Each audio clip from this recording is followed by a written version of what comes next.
Be B C نے ایک دستاویزی فلم تیار کی ہے۔ پاکستانی معاشرے میں ہم جنس پرست افراد موجود ہیں۔ اہل مغرب جس گند کے اندر وہ خود ڈوبے ہوئے ہیں، اسلامی معاشرے کو اس غلاظت کے اندر لے جانا چاہتے ہیں۔ کتنا کبھی اور کتنا غلیظ ترین اور کتنا بدترین، شدید ترین، کتنا یہ گندا ترین عمل ہے کہ اس کی وجہ سے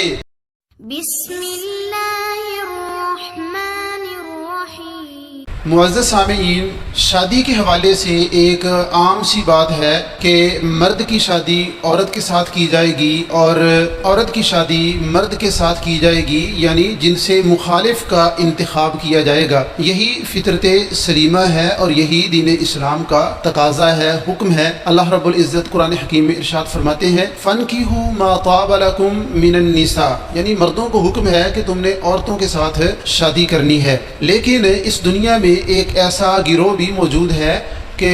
جو کہتا ہے کہ مرد کی شادی مرد کے ساتھ ہو سکتی ہے، عورت کی شادی عورت کے ساتھ ہو سکتی ہے، یعنی شادی کے لیے ہم جنس کا انتخاب ہو سکتا ہے۔ افسوس کی بات یہ ہے کہ اہل مغرب جو اپنے آپ کو بڑا مہذب کہتے ہیں اور تہذیب یافتہ اور ترقی یافتہ کہتے ہیں اور اپنے آپ کو ممتاز سمجھتے ہیں، ان کے ہاں اس قبیح ترین عمل کی اجازت موجود ہے۔ وہاں پہ ہم جنس پرستی کو قانونی تحفظ دیا گیا ہے۔ لیکن اس سے بڑھ کر بھی افسوس کی بات یہ ہے کہ وہ اس گنونے عمل کو اور گندے عمل کو، کبھی ترین جرم کو اسلامی معاشرے میں، پاکستانی معاشرے میں، اسلامی ممالک میں عام کرنا چاہتے ہیں۔ بی بی سی نے ایک دستاویزی فلم تیار کی ہے اور اس حوالے سے انہوں نے اپنے عملے کو پاکستان میں بھیجا اور اس عملے نے پاکستان کے شہر کراچی میں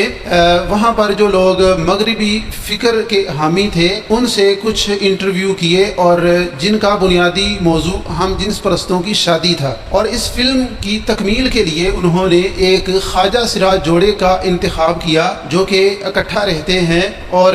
آپس میں ان کا بڑا پیار ہے اور وہ شادی کرنا چاہتے ہیں، لیکن پاکستانی قانون اور اسلامی معاشرہ، پاکستانی معاشرہ اس بات کی اجازت نہیں دیتا کہ کوئی مرد مرد کے ساتھ یا عورت عورت کے ساتھ شادی کرے۔ انہیں معلوم ہوتا ہے کہ جنوبی افریقہ میں کوئی امام ہے جو ہم جنس پرستوں کی شادی کو جائز قرار دیتا ہے، تو اس جوڑے کو وہاں لے جانے کی کوشش کی گئی تاکہ انہیں شادی کے بندھن میں باندھا جا سکے۔ تو حضرات، اس فلم کے ذریعے یہ تاثر دینے کی کوشش کی گئی ہے کہ پاکستانی معاشرے میں ہم جنس پرست افراد موجود ہیں جو کہ شادی کرنا چاہتے ہیں، وہ ایک ساتھ رہنا چاہتے ہیں، لیکن پاکستان میں کوئی ایسا قانون موجود نہیں ہے، اور اس بات پر تشویش کا اظہار کیا ہے اور یہ امید ظاہر کی ہے کہ پاکستان کو کوئی ایسا قانون بنانا چاہیے جس میں ہم جنس پرستوں کو تحفظ ہونا چاہیے اور ان کے کچھ حقوق ہونے چاہیے۔ وہ اگر شادی کرنا چاہتے ہیں تو اس بات کی اجازت ہونی چاہیے۔ تو حضرات،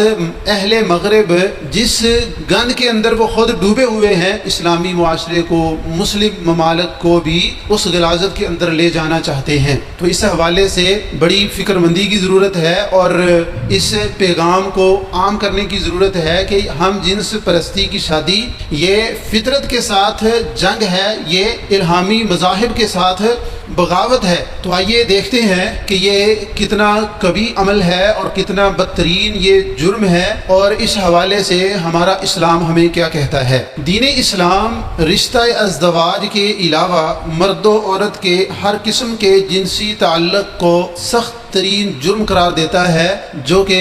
موجب تعزیر ہے۔ جنس کے منحرف رویوں میں سب سے بدترین جرم مرد کا مرد کے ساتھ غیر فطری جنسی تعلق ہے۔ دین اسلام میں یہ عمل حرام ہے اور تورات و انجیل میں اس فعل بد کو حرام کاری قرار دیا گیا ہے اور ایسے جوڑے کو قتل کرنے کا حکم دیا گیا ہے۔ قرآن مجید کے مطالعہ سے معلوم ہوتا ہے کہ ہم جنس پرستی کا آغاز قوم لوط سے ہوا۔ یہی وہ بدبخت قوم تھی کہ جو اس قبیح ترین عمل کو عیب نہیں سمجھتی تھی، بلکہ علی الاعلان فخر کے ساتھ یہ کام کیا کرتے تھے۔ ان کا ذکر قرآن مجید میں اس طرح آیا ہے، اللہ رب العزت فرماتے ہیں وَلُوطًا إِذْ قَالَ لِقَوْمِهِ أَتَأْتُونَ الْفَاحِشَةَ مَا سَبَقَكُمْ بِهَا مِنْ أَحَدٍ مِنَ الْعَالَمِينَ کہ حضرت لوط علیہ السلام اپنی قوم سے کہتے ہیں کہ تم اس کھلی بے حیائی کا ارتکاب کرتے ہو جسے تم سے پہلے دنیا والوں میں سے کسی نے بھی نہیں کیا تھا، اور تم اپنی شہوانی خواہشات کی تکمیل کے لیے عورتوں کے بجائے مردوں کے پاس جاتے ہو، یقیناً تم حد سے گزرنے والے ہو۔ اور اللہ رب العزت فرماتے ہیں کانت تعمل الخبائث، یعنی یہ ایسی قوم تھی جو گندے کام کیا کرتی تھی۔ اپنے پیغمبر کے سمجھانے پر وہ اس گندے فعل کو چھوڑنے کے بجائے الٹا وہ اپنے نبی کا مذاق اڑاتے ہیں اور انہیں دھمکیاں دیتے ہیں۔ قرآن مجید ان کے اس رویے کو اس طرح بیان کرتا ہے فما کان جواب قومہ الا ان قالوا اخرجوا آل لوط من قریتکم، وہ کہنے لگے کہ اے پیغمبر آپ ہماری زیادہ اصلاح نہ کریں، ہم تو بڑے مہذب ہیں، بڑے ترقی یافتہ ہیں، بڑے تہذیب یافتہ ہیں، ہم تو سلجھے ہوئے ہیں، آپ ہمیں نہ سمجھائیں، آپ خاموش ہو جائیں ورنہ ہم آپ کو اپنی بستی سے نکال دیں گے۔ پھر انہوں نے اسی پر بس نہیں کی بلکہ ان کے اندر سرکشی اور تکبر کتنا زیادہ تھا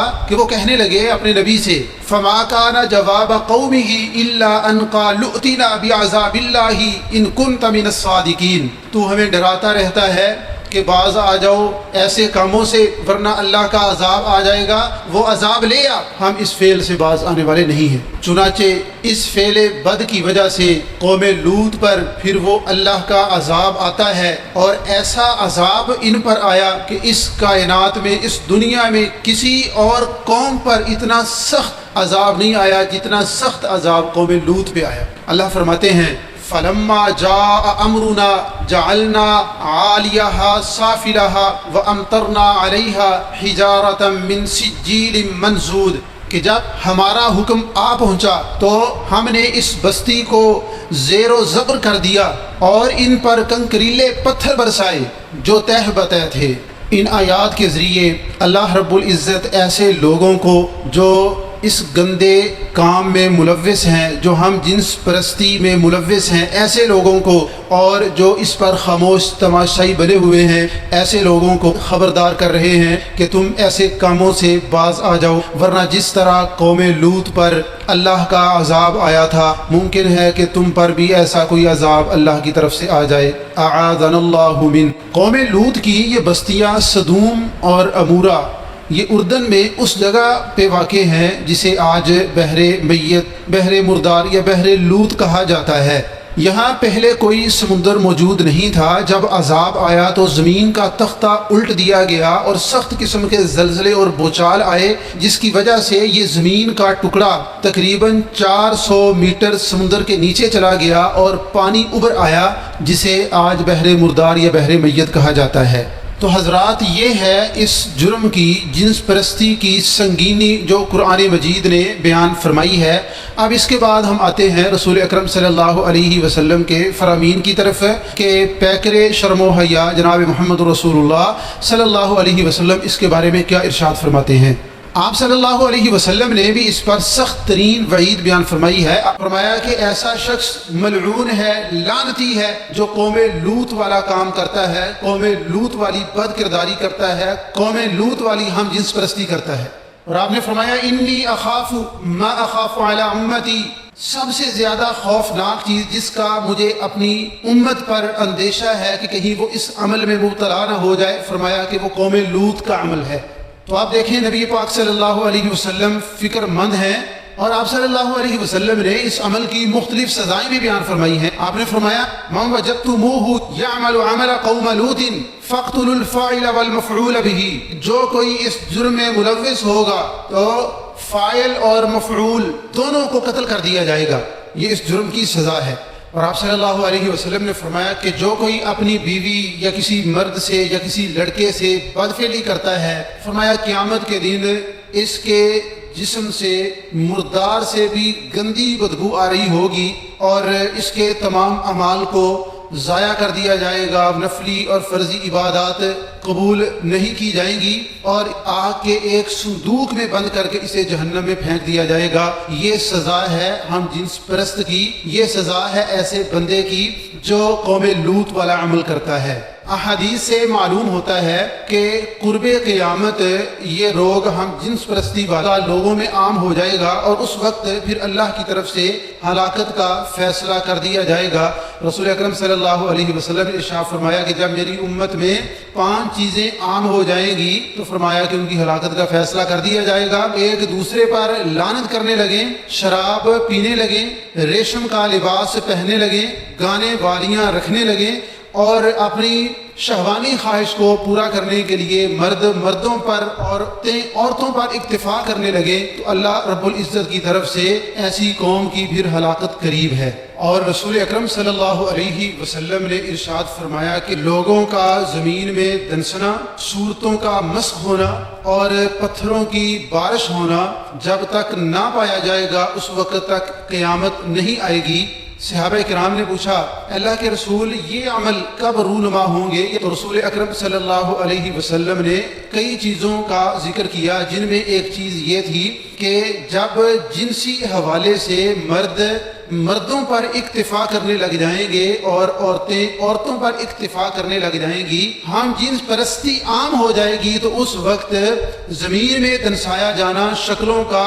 مسخ ہو جانا، شکلوں کا بگاڑ دیا جانا اور پتھروں کی بارش ہونا یہ پایا جائے گا۔ اور جب یہ تینوں کام پائے جائیں گے تو پھر دنیا کو ختم کر دیا جائے گا، قیامت واقع ہو جائے گی۔ اللہ اکبر! دیکھیں یہ کتنا کبھی اور کتنا غلیظ ترین اور کتنا بدترین، شدید ترین، کتنا یہ گندا ترین عمل ہے کہ اس کی وجہ سے لوگوں کی شکلوں کو بگاڑ دیا جائے گا، اس کی وجہ سے لوگوں کو زمین میں دنسایا جائے گا، اس کی وجہ سے آسمان سے پتھروں کی بارش کی جائے گی۔ تو حضرات، ہم جنس پرستی یہ اخلاقی بگاڑ کی انتہا ہے اور انسانی روح کے لیے یہ زہر قاتل ہے، اور قرآن و حدیث میں اس کی سخت ترین وعید بیان کی گئی ہے۔ اس کے ساتھ ساتھ ہم جنس پرستی انسانی صحت کے لیے بھی انتہائی نقصان دہ ہے۔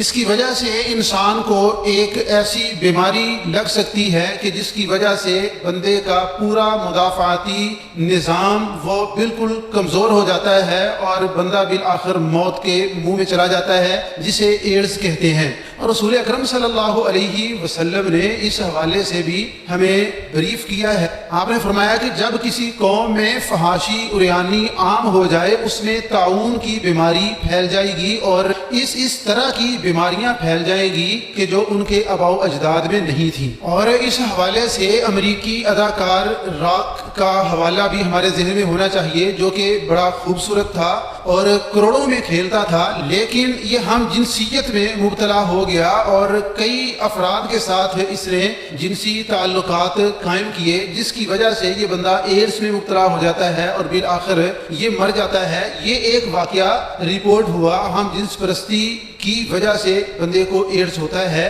نہ جانے اور کتنے لوگ اس بیماری میں مبتلا ہوئے ہوں گے۔ اب انصاف کا تقاضا یہ ہے کہ آسمانی تعلیمات کا ہر پیروکار، خواہ وہ مسلمان ہو یا عیسائی ہو یا یہودی ہو، اس عملے کبھی کی روک تھام کے لیے اپنی پوری کوشش کو بروئے کار لائے۔ اور وہ لوگ جو اپنے آپ کو آزاد خیال تصور کرتے ہیں، ان کے لیے بھی لازمی ہے کہ وہ انسانی معاشرے کی فلاح و بہبود کے لیے، اس معاشرتی برائی کو جڑ سے اکھاڑنے کے لیے اپنی تمام تر کوششیں صرف کریں، کیونکہ اسی صورت ہی ایک فلاحی انسانی معاشرہ تشکیل پا سکتا ہے۔